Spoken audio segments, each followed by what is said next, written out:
Hey guys, I thought I would try something different today. I don't know why. I guess a couple of reasons. First of all, I haven't uploaded a video for a while, so I thought this would be fun. Secondly, I actually want to talk about a little bit of technique that I use to play classical pieces, or I should more accurately say pieces that are written in standard notation, such as, I don't know how well this is going to show up, but all the little black dots that show up on the little lines, because converting that stuff over to play on a stringed instrument isn't necessarily the easiest thing to do. And here I am in the basement, so this is the first tale from Pat's basement, I guess. I don't know. But another reason why I wanted to do it this way is because people don't talk to each other anymore. So it's always, typing it up, or you're doing it all through texting or whatever. So I thought, a little more personal touch would be nice. And of course, being in the basement, it's kind of noisy down here because the air conditioner's on and the fan's blowing. So anyway, so bear with me. Again, this is an experiment on my part, and I'll try to keep this short. But anyway, getting back to the point, one of my favorite things to do, actually, musically, for whatever reason, is to find classical pieces just to convert to, for example, 4-string bass. Or I've done plenty on guitar as well, but for some reason doing it on bass maybe is more satisfying for me. I don't really know. It's more fun. But in a lot of cases, if there's no tab available, which of course if a piece was written 250 years ago, there's a likelihood that that's never been converted over to tab by someone. And if it's a really interesting piece, something that you really love to listen to, maybe it might be fun to play it on bass. But in some cases, it might be pretty easy to figure it out from standard notation. Well, like for example, okay, this would be a super simple one to learn, and of course there's tab everywhere, but in case there wasn't, so like Running with the Devil by Van Halen, it's just nothing but. Of course, that's going to be easy for you to figure out. I'm talking more about something like this. So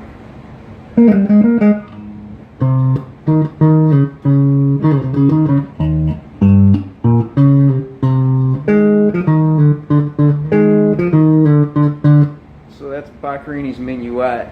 If you were curious, you probably heard that at some point. But something like that's going to take a little bit more work, than. Not that there's anything wrong with that part, but it's not quite the same kind of challenge.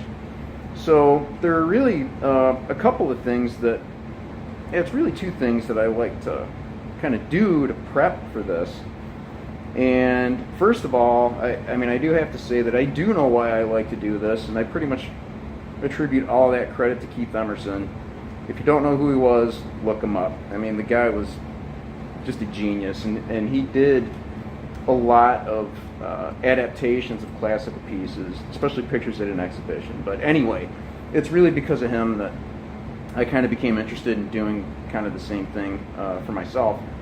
And anyway, of course, he was a keyboardist, and reading from standard notation is fairly simple for keyboard playing.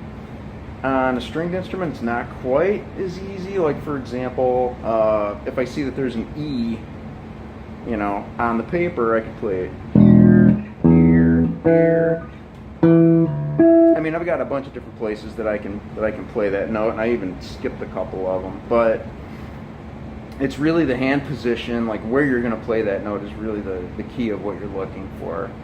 So, anyway, so let's get into the heart of what it is that helps me. So the first thing I'll do is, in fact, I'll actually show you a piece that I've been working on, and I'm not going to play it yet. I'm actually kind of just learning it now, but you'll notice I've got the printed out music, and I hope that's going to focus. So I've got some pink highlighted parts and blue highlighted parts, which I'll get to that in a second. But the first thing that I'll do is I'll actually take a look, and in a piece like the one that I just showed, it's going to have a melody and a harmony part, or a bass part. and I do like to record and play all of them. So, especially with the melody part, what I'm going to do is I'm going to look through that entire piece, and I'm actually going to find the highest note on there. And the one that I showed you, it just so happens that the highest note that is written is a high E, which happens to be right here, which is actually the highest note that this bass can play. So that worked out perfectly. So when I figure out what the highest note is, that's going to help me determine which octave I'm going to play it in. So it's going to really pretty much tell me what the hand position is. So in that case, I know that I can play the highest parts way up here, way up high on the neck. So anyway, that's really the first part of it. So just kind of figure out what octave you're going to play most of the melody in. And hopefully it's all going to happen up in the upper registers if you're doing it on a bass, just to make it a little more interesting. So you can have the melody going up here and you can play all the bass stuff down at the other end. Now the other thing that I do, which is actually what this is all about, where you see the different colors, and hopefully it's going to show up. I'll actually do a couple of things here. I'm going to turn the volume down so I don't make a ton of extra noise. So what I have is, the first thing I'm going to do, where these blue parts are, you can see that I've written in these tiny little dashes, and each one of these dashes is just going to denote each string that's on a 4-string bass. And as I'm figuring out, as I go through it, I mean, I'm going to start at the very beginning, and I'm going to look at the first notes and just figure out where to play them, what the best hand position is, and so forth. And if you're anything like me, which I hope you're not, I have very little time to play. So I do play every day. Sometimes it's for 60 seconds. I kid you not. I just make sure I do it. You know, just keep my fingers moving and whatnot. And it makes me happy. So I'm happy for at least a minute a day. So that's a good thing. But anyway, so as I'm figuring out the hand position and where on the neck, like which note I'm going to fret, what I'll do is, I've got these dashes here, and I will write in usually above the melody line, so it actually is starting way up here in this location above the top melody part, that I'm going to write the dashes in, and I'm actually going to write in which fret I'm going to play for each of these notes. And they pretty much will follow, as you can see, I've got, like, you know, 8th notes right here, and I've written in one number per 8th note. So I'm kind of making my own tablature in a way, written on the sheet. But the reason it's important for me to do that is because it's going to help me later on, like I said, and it all has to do with the fact that I don't have that much time to play. So it's going to make it easier for me to go back the next night and say, oh, you know what, oh yeah, okay, that's the position I need to put my hand in to play this part. So it's really just a one-pager. This is the one I'm working on, and I've written all of those out. Now, the other thing I'll do is with the pink lines, I've got that above the blue highlighted parts, and I've also written numbers in. And for some extremely complicated parts, like this one right here, or like Boccherini's Minuet, as I was learning the beginning of that, you know, maybe I'll remember where to fret it, but I don't remember which of my fretting hand digits played what, because it can get, you know, you can get very spider-like as you're doing the fingerings. So the pink lines are where I'm going to write in which finger is, and it's going to start with 1 is going to be my index, and 4 is going to be my pinky. But I'll write the number in above each of these blue highlighted numbers that I've written in, just so I know, okay, like for example, the very first note that I'm going to play is on the 7th fret of the G string, and I'm going to use my index finger because I have a number 1 written there. So anyway, that's pretty much it. So if one person watches this, that's cool, you know. I thought I would try something new just to see what kind of reaction it gets, and see if anybody likes it. So I think that's about it, and hopefully this would help.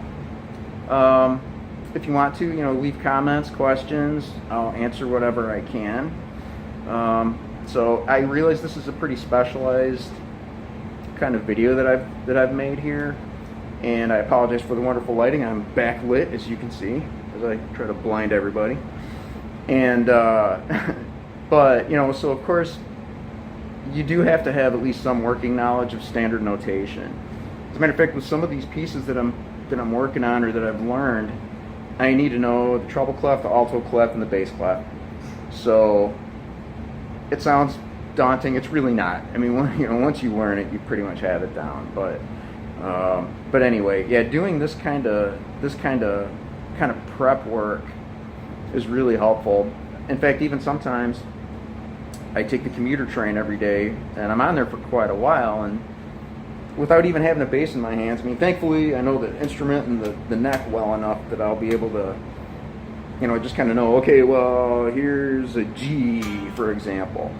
So, I might even take the sheet music with me on the train and just kind of think about it and go note by note and figure out where I'm going to play it on the neck, and if necessary, which finger I'm going to use to fret that note as well.